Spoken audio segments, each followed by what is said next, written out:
저는 40대 후반의 남자고 수도권에 살고 아내와 아들, 딸 하나씩 있어요. 제가 근무하는 회사는 격주로 토요일 휴무제를 실시해요. 그래서 쉬는 토요일에 낚시를 하는 게 제 유일한 낙이죠. 금요일 출근할 때는 차 안에 낚시에 필요한 옷과 장비를 준비하여 출근을 하고는 밤새워 바다로 갑니다. 낚시를 좋아하는 친구들과 동행할 때도 있고 여의치 않을 경우에는 혼자서 가기도 하고요. 처음에 몇 번은 아내도 따라갔지만 벌레 공격을 받더니 혼자 다니라고 하더라고요. 아내는 제가 낚시를 가는 것을 싫어하지 않아요. 생선들이 문제가 되는 마당에 돈이야 조금 늘지만 완전한 자연산의 국산 생선을 듬뿍 잡아와 일요일 저녁에 제가 손질해준 푸짐한 생선회를 먹는 즐거움이 크다면서 잘 갔다 오라고 인사를 건넵니다. 생선은 아무리 먹어도 살이 찌지 않는다면서 반겨주죠. 더구나 우리는 사귈 때부터 생선회라면 어디라도 따라다니던 아내이기에 제가 낚시를 간다고 하면 얼음을 준비해서 냉동실에 넣어두는 생선 매니아입니다. 제가 잡아오는 생선은 큰 것은 잘 다듬어 냉동실에 보관하였다가 명절에 전으로 쓰고 있어요. 물고기를 많이 잡아오면 아이스박스에 차고 넘쳐서 근처에 사는 친구에게 전화해서 나눠주기도 합니다. 또 남해 바다만 가는 것이 아니라 서해 바다도 가끔 가기 때문에 저희 집 냉동실에는 마치 마트 수산 코너처럼 다양한 생선이 들어있어요. 그런데 낚시를 당일치기로 가지 않는 이유는 술을 마실 수가 없기 때문이죠.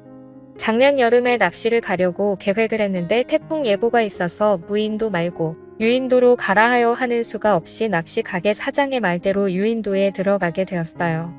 유인도라 하지만 겨우 3집이 있었을 뿐이고 아주 작은 섬이었습니다.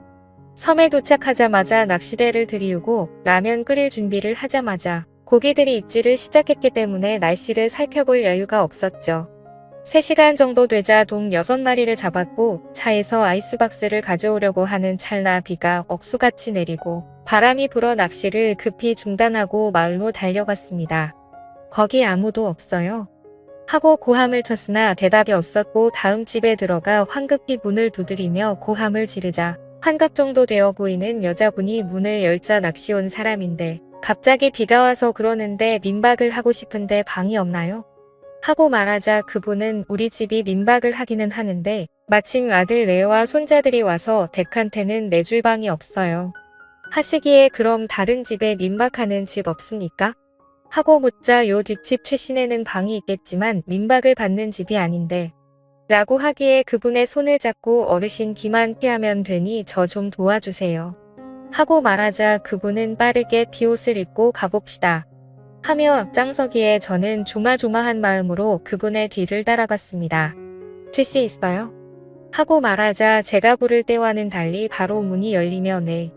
하고 대답하더니 같이 온 저를 보고는 고개를 숙이자 최씨도 알다시피 우리 집에는 아들이 와서 남는 방이 없고 저기 사랑채에서 오늘 하루만 방 내줘요. 하고 말하자 전 민박 안 하는데. 하고 말을 흐리기에 아주머니 비가 너무 많이 오니 실례지만 좀 부탁합니다. 하고 했더니 집에 먹을 것도 없는데. 하고 말을 흐리기에 아이스박스에 든 돔을 보여주며 이거 같이 먹어요. 하고 말하자 저를 데리고 온 분이 월척이네. 우리 섬은 물 반 고기 반이라니까. 하고 말하길래 2마리 가져가셔서 아드님과 같이 드세요. 하며 2마리를 손에 들려주자 최씨 이런 날씨에 이 양반방 한 칸 내줘야 인정머리 있는 거야. 하고는 빗속으로 달려갔습니다. 그 여자는 외부인을 내 집에 들여본 적이 없는데 하며 발을 동동 구르더니 하는 수가 없네요. 누추하지만 저 방에 들어가세요. 식사 차려드릴게요. 하기에 고맙습니다. 생선은 제가 손질할게요.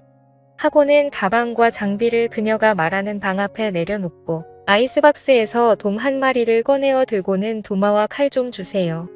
하고 말하자 그녀가 부엌으로 가더니 가져와 주기에 다듬어 포를 뜨고 뼈와 머리를 손질해서 이것으로 매운탕 끓여주세요. 하고 말하자 수줍은 듯이 받아들고 생선을 깔끔하게도 잘 다듬으시네요.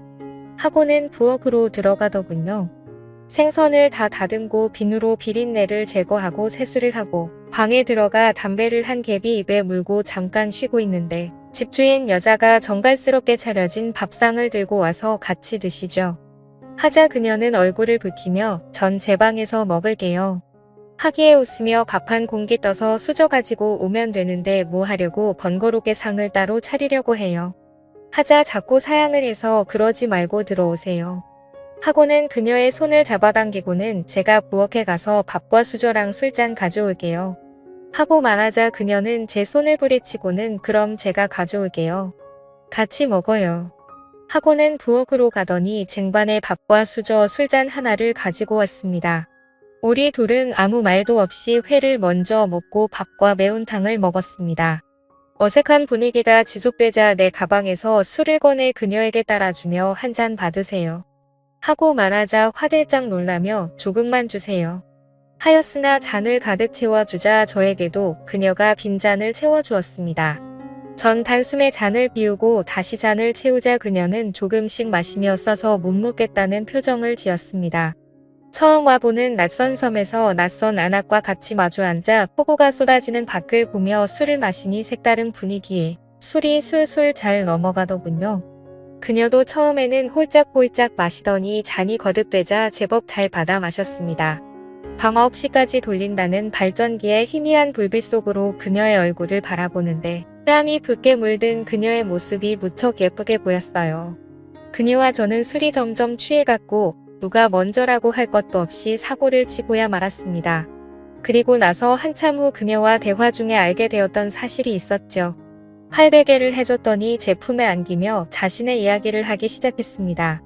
22년 전에 결혼을 해서 아이 하나 낳고 잘 살았는데 작년에 남편이 혼자 배를 타고 나갔다가 안 돌아와 해경에 신고를 했고 수색을 한 결과 남편이 탄 배는 뒤집혀 있고 시신은 결국 못 찾았다고 하더군요. 그녀는 갯벌에 나가 조개나 낙지를 잡아서 판 돈으로 육지에 유학을 간 아들의 대학 등록금을 보내주고 있다고 하였습니다.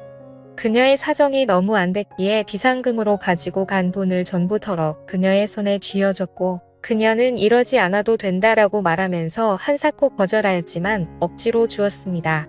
그리고 다음 날 그녀는 저를 위해 진수성찬을 차려주었습니다. 정말 지금 다시 생각해도 침이 넘어갈 만큼 손맛이 좋더군요.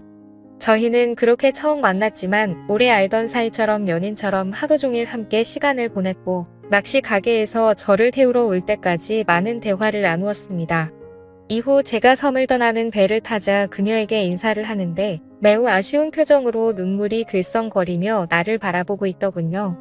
저는 그녀에게 말했습니다. 이제 자주 올 테니 그렇게 아쉬워하지 않아도 된다고요. 그리고 그날 이후로 저는 그 섬으로 매달 2번의 낚시를 갔고 그녀는 저를 아주 신나게 반겨주었어요.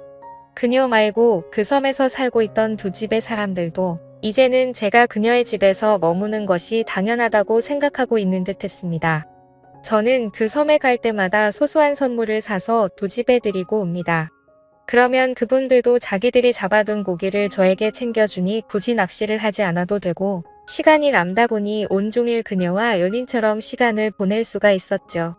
그리고 그녀와 저는 점점 더 사랑에 빠지게 되었고 그녀의 아들이 육지에서 대학을 졸업하면 그녀를 제가 사는 곳으로 이주시키고 그녀와 같이 그녀가 살던 섬으로 낚시를 다닐 계획입니다. 참 세상에는 어떤 인연이 어떻게 이어질지 모르는 게 참 신기한 것 같습니다. 지금까지 제 사연을 읽어주셔서 감사드려요.